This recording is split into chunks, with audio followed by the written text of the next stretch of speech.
Hello everyone. So yeah, this is the very first post for the year 2019. So I would like to say Happy New Year to every one of my viewers. I'm very grateful for your support in the year 2018, and I'm very grateful in advance for all the support that you're going to give to me in the year 2019 and for recommending this vlog to your friends and your family. God bless you. Today we're going to talk about something that is very dear to my heart and something that I easily associate with prayer. Now, before I gave my life to Christ, prayer was something I used to avoid. I mean, I can pray in my corner, like on my own, when I'm in trouble, when I really need someone to help me. But when we're having devotion and they're like, say, pray for us, it's like a load has been placed on my chest. I just feel like it's this huge responsibility, and like every ear is just listening for my mistakes. And that, maybe what if I pray and I don't get answers? What if I'm not praying the right way? So at a point, I just made, stereotyped way of praying. Father, in the name of Jesus, thank you for yesterday. Thank you, Lord, for food, for provision, for this, for that. Father, this is our request. Thank you for answering our prayer, because in Jesus' mighty name we prayed. And yeah, forgive me for all my sins that I've committed.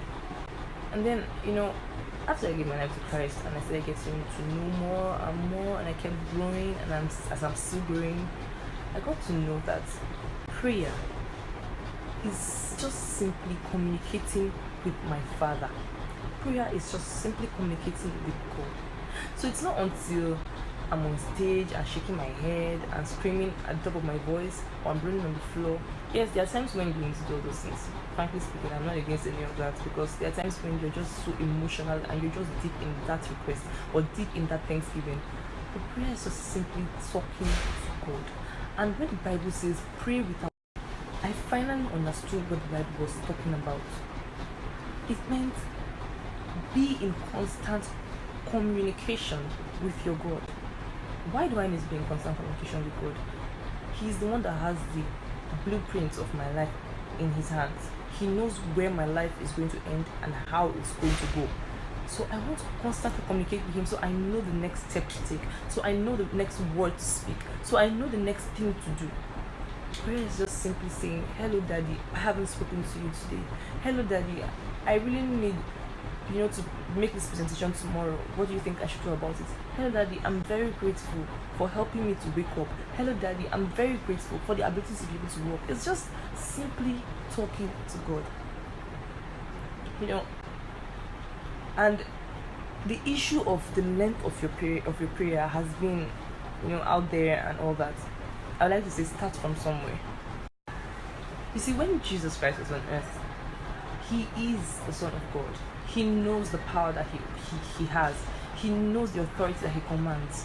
But he always secluded himself and made sure that he was in constant communication with his Father. Why? Because he understood that even though this is what God intends for me to achieve here on earth, even though his thoughts towards me are of good and not of evil, to bring me to an expected end, if I do not constantly communicate with him, then I might miss the instruction that he wants to give to me for that particular season.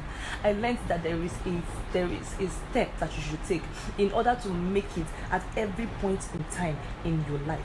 There is an advice, there is an instruction that you need at every point in time. And how do you get it? By constantly communicating with God. How do you do this?